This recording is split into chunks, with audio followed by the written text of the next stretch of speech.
بسم اللہ الرحمن الرحیم۔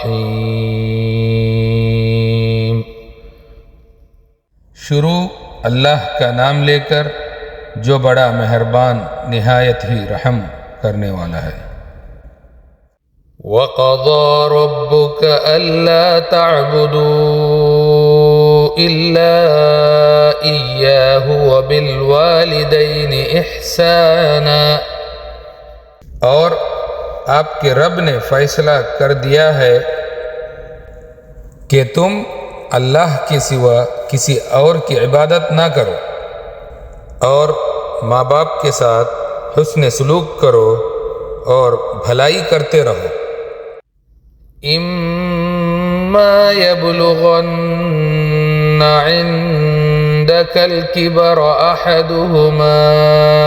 أَوْ كِلَاهُمَا فَلَا تَقُل لَّهُمَا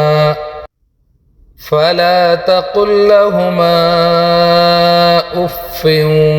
وَلَا تَنْهَرْهُمَا وَقُل لَّهُمَا قَوْلًا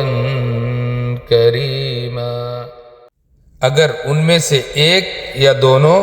تمہارے سامنے بڑھاپے کو پہنچ جائیں تو انہیں اف تک نہ کہو، نہ انہیں جھڑک کر جواب دو، اور ان کے ساتھ جب بھی بات کرو تو ادب کے ساتھ کرنا، اور عز و نیاز سے ان کے آگے جھکے رہو،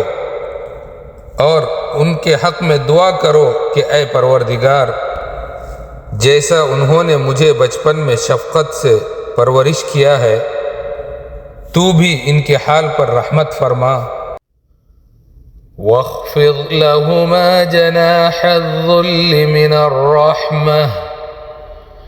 وَقُلْ رَبِّ ارْحَمْهُمَا كَمَا رَبَّيَانِي صَغِيرًا،